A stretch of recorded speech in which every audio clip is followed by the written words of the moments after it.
Alright guys, that's Kremp again. I hope you're doing well and enjoying your day so far. There have been some surprising performances in the league so far this year, for good and for bad. On the positive side, the likes of Envoy, Slasher, maybe even Khalid from the Falcons have looked pretty good, but on the other side, some players have failed to impress, Sib being probably the chief candidate among them. Cloud9 not looked so good so far this season. Sib was chosen by Cloud9 to be their star player. They got rid of Kismet, they got rid of Skyz to make this situation happen, but so far, he's not looked so good in the league. Why though, when Shotzzy watches a 1v4 from Sib last night, where again he looks absolutely disgusting, unlike the player we expected him to be in the CDL so far this season. Will he turn it around? Very much interested in your thoughts in the comments below. Hit the like button if you enjoy. Subscribe if you're new as always, I'd greatly appreciate it. As we saw yesterday, the community voted BO2 with the best map pool. Like, I may contest this, but I'm not going to complain too much. BO2 map pool was great. Many of these maps, of course, were brought back in the grand scheme of things. Raid came back in Black Ops 3 as a map called Empire. It was a DLC map. So did Standoff as a map. I think they called it Outlaw when they remastered it as well.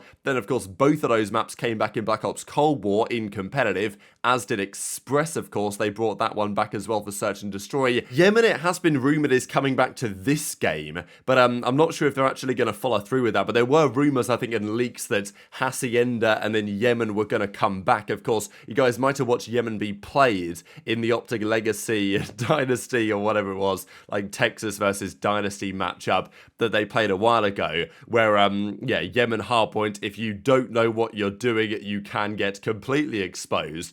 And then, of course, some of the Search and Destroy only maps, right? Hijacked was actually played in hardpoint at the start of the game, but it was never considered to be the best, and it was removed. And then a couple of, like, Search only maps, Meltdown, of course, famously where the World Championship was won back in 2013, and then Aftermath, where Scump popped that famous three-piece against Complexity at the World Championship that year. But, yeah, not as strong, in my opinion, as a couple of other games, but I'm still not going to complain so much about it. We also did finally get yesterday the confirmation of the tickets for the first major. Now, this is interesting, isn't it? As Toronto say, tickets for the Toronto Ultra Major 1 are now live. Grab them before they're gone, Ultra Major 1. So you'd read this and think, oh, well, it's going to be in Toronto, right? But no, it's not. The event is in Madrid, as we know, but it is put on by Toronto. We know that they have good connections with KOI, Mad Lions. I mean, it's not good connections, it's the same organisation, basically, Overactive Media. They're running this event in Madrid. But this is the reason why the city-based stuff is a bit confusing, isn't it, really? Because we've got Toronto's Major 1, but yet it's not anywhere near Toronto, because their organisation has, you know, wider boundaries than that, which is great, fine, fair enough. And I'm down for teams to be hosting events around the world, but it just is a little bit strange. But to be fair, Toronto have done a killer job with their events in Toronto over the last few years. Always been very accommodating to all parties' requests, and they run killer events. So I'm hoping their team is going to do a great job in, obviously, a brand new country, brand new venue, like, well, I think it's the Magic Box it translates to anyway. And as of yesterday, the tickets are available. I honestly think they've done a great job with this, because the pricing on the tickets, at least they start from €60 for every single day. Now, the tickets, if you want the track pass with the better seats on the court, and then, of course, in the fan zone, you're going to pay more. But still, for a 4-day ticket, and as a recording, you know, even these 4-day passes are still available. I'm not sure if the fan zone tickets maybe have gone already. But, yeah, they're definitely going quick, and they're pricing these very competitively. I thought it was going to be more expensive than this, right? I mean, for a 4-day regular pass, €15 a day is pretty good going, really, for Call of Duty and just any events, to be honest, nowadays. And look, it's going to be a big event. It's at the biggest tennis arena in Spain, I think, certainly around Madrid. That's where they're running it. And, you know, it's going to have the whole of Europe there. Spain's going to be there supporting the Heretics and presumably a bit supporting Toronto, because part of the organisation that's hosting it, you might imagine. UK fans are going to come through. Obviously, French fans, you'd imagine, maybe for Gentlemates, might be coming through as well. So, yeah, tickets are now live. They did put them up. And obviously, look, because the tickets are cheaper maybe than you might expect for some other events that we've seen before, probably, you know, they're going to make the money on the beer, which, you know, as Jake Kell says, fair enough. Maybe that's the way to do it. You allow people to come along cheaply, and then if they want to pay for optional things that may make the experience more fun, depending on your perspective, then,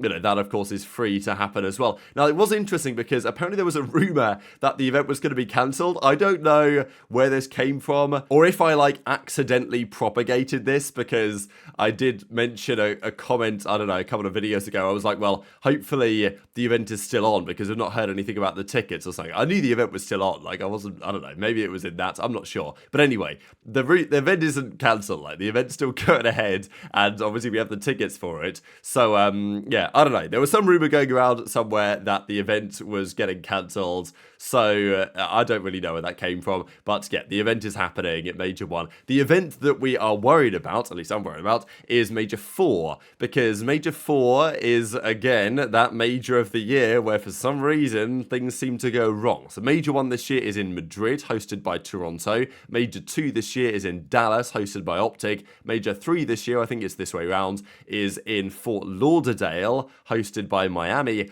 And the Major 4, the rumor is it was going to be Chicago, right? Potentially hosted by the Gentlemates. That was the rumor anyway. Now, Gentlemates, as it's turned out, aren't based in Chicago. Obviously, ideally, they'd be based in Paris, I'd imagine. But there was a rumor that they might end up representing Chicago because they want to break away from LA. But unfortunately, they missed the boat on that, I guess. And they're still part of the Los Angeles Grillers. So what does that mean about hosting an event? Not really sure. And the CDL probably isn't going to fork out the cost to run a big event in Chicago. If you ask the CDL to do it again, you know where we're going, back to Columbus or wherever, right? From one of these local arenas that they've done it in over the last couple of years, probably with no fans. That's the one I'm concerned about, because usually by now we've at least heard something on Major 4. It's usually Champs they don't tend to tell us about, but this year we know that Champs is in Toronto.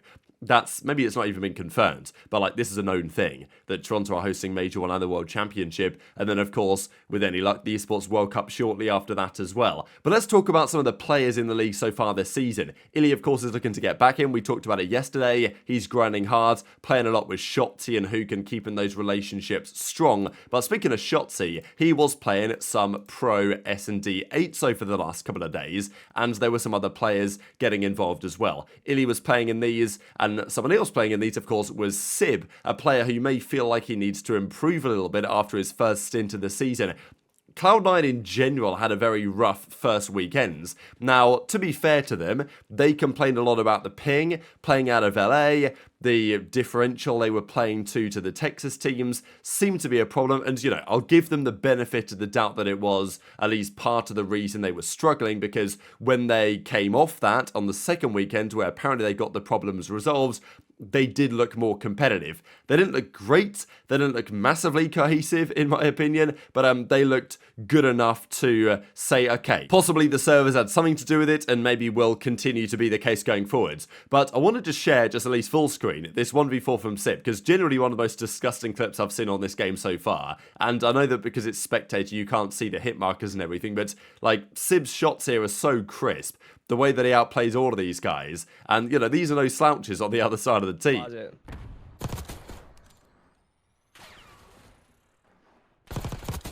Last two inside, 100%. Enemy charges.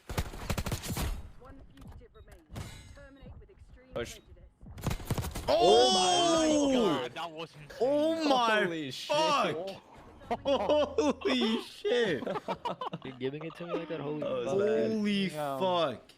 So that 1v4 from Sib, not a massive surprise, knowing how good Sib is. Guy's very talented. Been around the league now for a couple of years. Played with Pred, of course was beefing with Pred. Not beefing, but like they were having a back and forth. Oh, I was better than you this year. You were better than me that year, whatever. But look, Sib this year was in drama with the New York Subliners team. He was on the roster, brought in for Priestahh. He played very well. I mean, he turned out probably because Priestahh's having a bit of a rough time now and did last season as well in Boston. You know, you can argue that Subliners' decision was justified to some degree.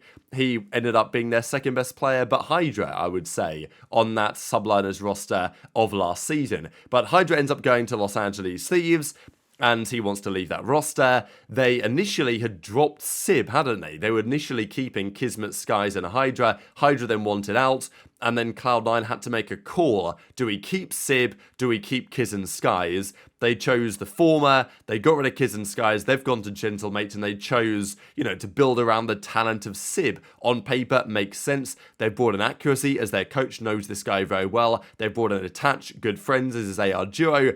And they've brought in Mack, who Sib played with, and Accuracy successfully on Seattle Surge. And then Kremp, who's been pretty impressive on Thieves last year, to round out the team. But are these the numbers you'd expect from a player of Sib's caliber so far? I mean, clearly not. The guy can still shoot straight, and that's the confusing thing about all this. And the other confusing thing, of course, is, sure, the first weekend where they lost to Thieves and to OpTic, yeah, maybe internet problems are being had. He had a .76, a .77. But in the most two recent series he's played, they beat Minnesota 3-1. He had a .75, 61 and 81. And the Ravens series was, you know, they maybe could have won this one. I mean, they maybe should have won this one had he played a little bit better, right? So, yeah, if we just go to completed games, I guess I can just probably click on the match right here. There we go on breakingboy.gg, baby. And, yeah, Ravens versus Cloud9. This was the reverse sweep series, of course. Map 1, Sib was 24 in 36 for the win. But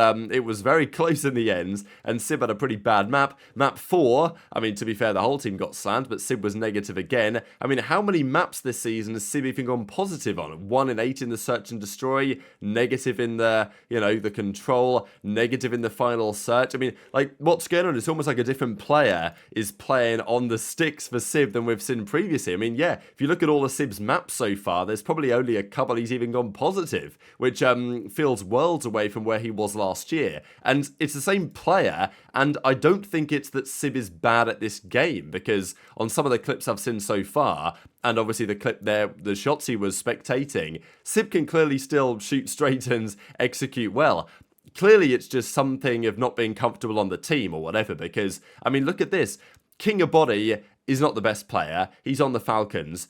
If you ignore him, Sib is the worst player in the league, statistically so far, by KD, by a margin. Like, if King of Body didn't exist in his .72, Sib would be the worst, and the next time is Attach, his AR duo, right? Like, what is actually going on with Cloud9, especially because this team was expected to have, the AR duo was meant to be the solid part of the team. So, like, we know that there's a lot of talent in Sib and Attach, and I think that they'll figure it out, but I just think it goes to show on some level how important the team dynamics are to how good a player looks, because Sib, these numbers from Sib will not last, even if the Cloud9 team stays performing as they presently are.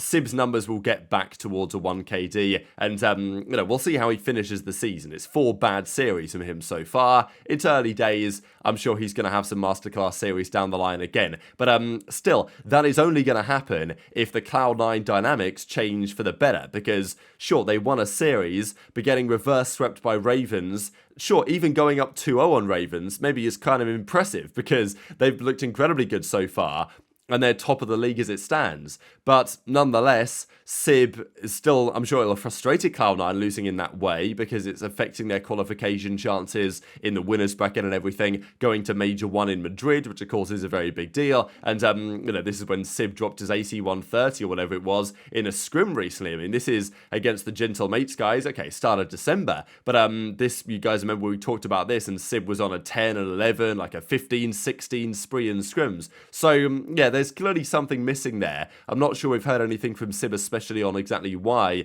but it's not like Sib has forgotten how to shoot straight all of a sudden, but for whatever reason, translating their practice into matches isn't working so well for Sib right now. But maybe it's good for Cloud9, because if they can figure it out and get the most out of Sib in games, they're probably going to be in a much stronger position than they are today. But of course, always those type of discussions are far easier said than they are done. But very much interested to your thoughts on all this stuff in the comment section below. Thought this was kind of funny here between Drazah and Clayster, but hit the like button if you enjoyed. Subscribe if you're new. Take care, and I'll see you next time.